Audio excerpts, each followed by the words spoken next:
দুই নম্বর, এই সিয়াম বা এই রোজা আমাদের আমলের বা পরকালের কি উপকারিতা দিবে। আমলের উপকারিতা হলো ওই ব্যক্তির আমল সব চাইতে আল্লাহর কাছে বেশি প্রিয়, যার অন্তরে যার দিলে আল্লাহর মহব্বত সবচাইতে বেশি। আপনি ছয়টি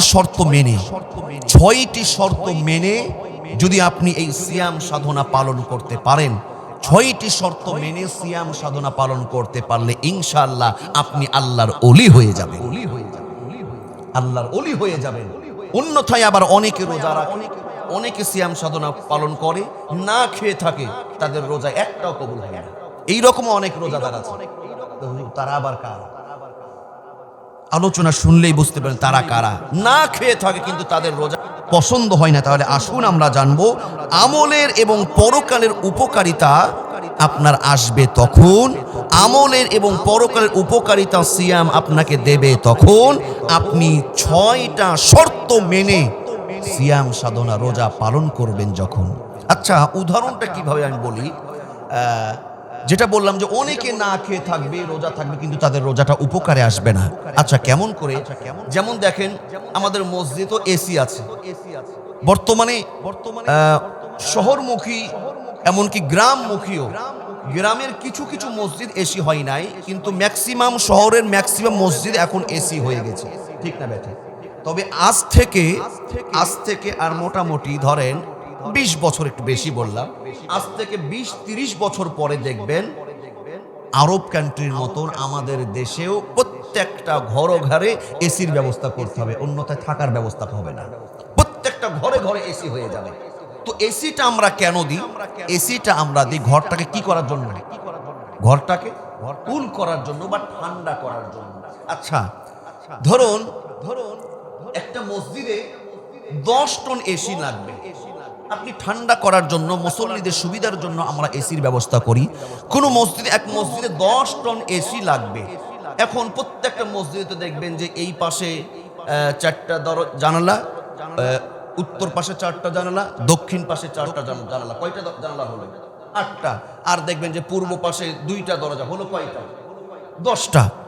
এখন আপনি এসি ছাড়লে, এসি 10 টন লাগবে, 10 টন না, আপনি প্রয়োজনে আরো 40 টন বাড়িয়ে দিলেন। কয় টন করলেন? কয় টন? 50 টন করলেন। দুই পাশে 4টা কয়টা জানালা আছে? 8টা। আর পূর্ব পাশে দরজা আছে কয়টা? 2টা। মোট হলো এই জানালা দরজা মিলে 10টা। লাগবে 10 টন এসি, আপনি দিলেন আরো 40 টন, হয়ে গেল কয় টন? 50 টন এসি আপনি ছেড়ে দিলেন। উদ্দেশ্য আমার লাগবে কি? ঠান্ডা, কুল লাগবে। কিন্তু দুঃখজনক হলো, যদি এটাই সত্য করেন যে সমস্ত জানালাগুলো খুলে দিলেন, দরজাগুলো খুলে দিলেন, জানালাগুলো খুলে দিলেন, 10 টনের জায়গায় 40 টন বাড়িয়ে 50 টন এসি দিলেন, আপনি সমস্ত জানালা দরজাগুলো খুলে দিলেন। আচ্ছা, এবার বলুন তো ঠান্ডা কি হবে? ঠান্ডা কি হবে? ঠান্ডা তো হবে না।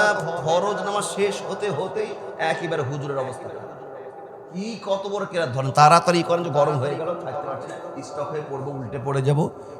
আমি বুঝাতে চাচ্ছি, আপনাকে ঘর তখনই ঠান্ডা দেবে, এসি তখনই কাজ করবে যখন জানালা দরজাগুলো আপনি কি করবেন?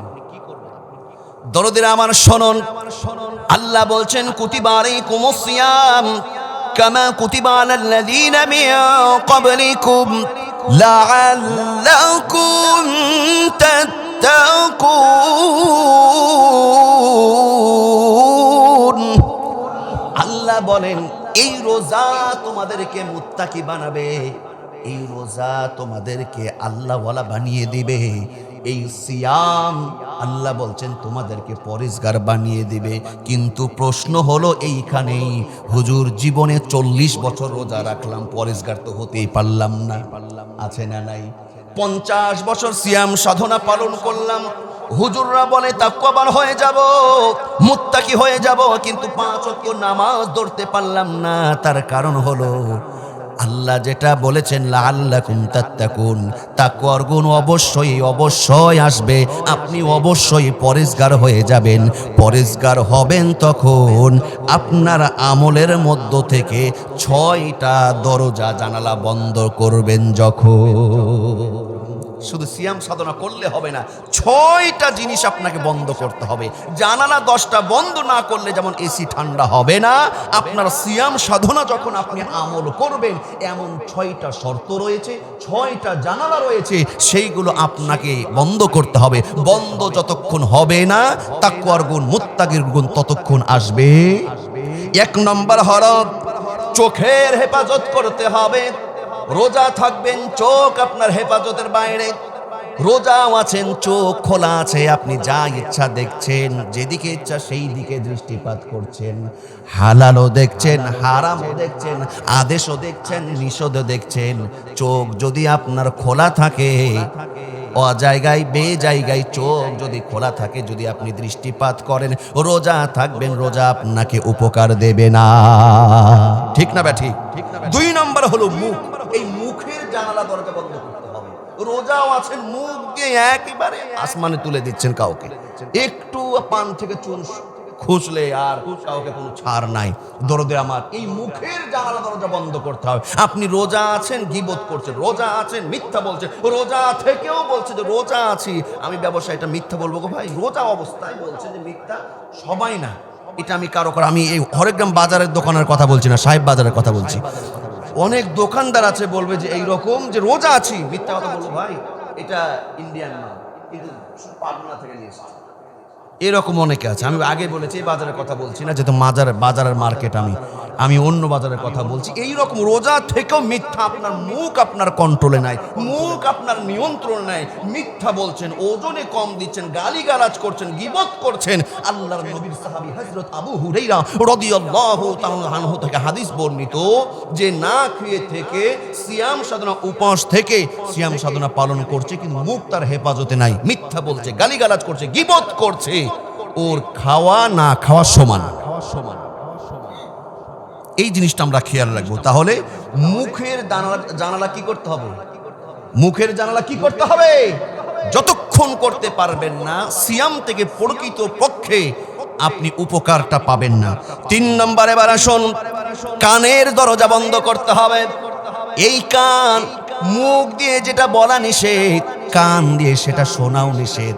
আপনি গীবত করছেন না, কিন্তু আপনার দোস্ত আপনার পাশে বসে সমান তাকে গীবত করছে, কিছু বলতেও পারছে না, খালি উস উস আস করছেন। দরকার নাই, ভদ্রতা দেখিয়ে আপনি ওই জায়গা থেকে চলে যান। দরদিরা আমার, এই কান দিয়ে খারাপ গান বাজনা, বেহায়াপনা, অশ্লীল বাক্য, মুখে যেটা বলা যাবে না, এই কান দিয়ে সেটা শোনা যাবে। কানের দরজা বন্ধ করতে হবে। 4 নম্বর হলো দেহের সমস্ত অঙ্গ প্রত্যঙ্গ, যতগুলো অঙ্গ প্রত্যঙ্গ রয়েছে, দেহের সমস্ত অঙ্গ প্রত্যঙ্গের সমস্ত পাপের রাস্তাগুলো আপনাকে বন্ধ করে দিতে হবে। যৌন অঙ্গ দিয়ে হোক, চোখের ইশারায় হোক, মাথার হোক, হাতের হোক, পায়ের হোক, দেহের হোক, বডির হোক, দেহের সমস্ত অঙ্গ প্রত্যঙ্গ আপনার হেফাজত করতে হবে। পাপের জানালাগুলো আপনাকে কি করতে হবে? বন্ধ করতে হবে। 5 নম্বর হলো, আপনি হেভি দামি দামি মনে করেন যে সেহরির ব্যবস্থা করলেন, আপনার দামি দামি সকালবেলায় সেহরি খাচ্ছেন আপনি 10 রকমের আইটেম দিয়ে, আর ইফতারি করছেন 35 রকমের আইটেম ছাড়া, আপনার ইফতারি ভালো লাগে না। সব ঠিক আছে, আপনি 10 রকমের আইটেম দিয়ে আপনি সকালবেলায় ইফতারি করছেন, এই সেহরি খাচ্ছেন, আবার 35 রকম আইটেম দিয়ে আপনি মাগরিবে রোজা খুলছেন, কিন্তু আপনার এই উপার্জন, আপনার এই অর্থ, আপনার এই ইনকাম যদি হালাল না হয়, যদি হারাম হয়, এই রোজা আপনাকে কোনো উপকার দেবে না।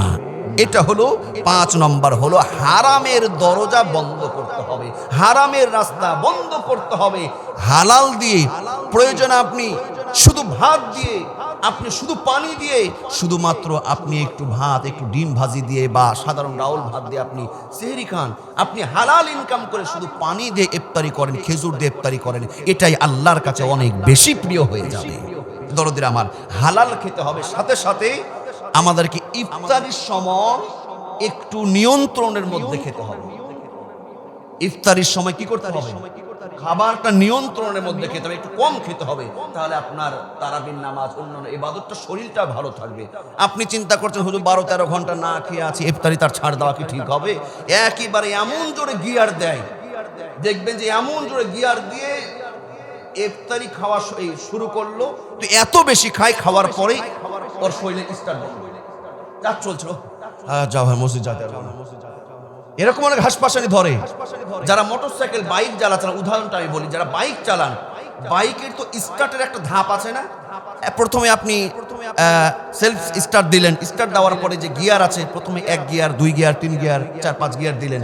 এখন আপনি স্টার্ট দেওয়ার পরেই যদি 4 গিয়ার মেরে যে টান মারেন, একটা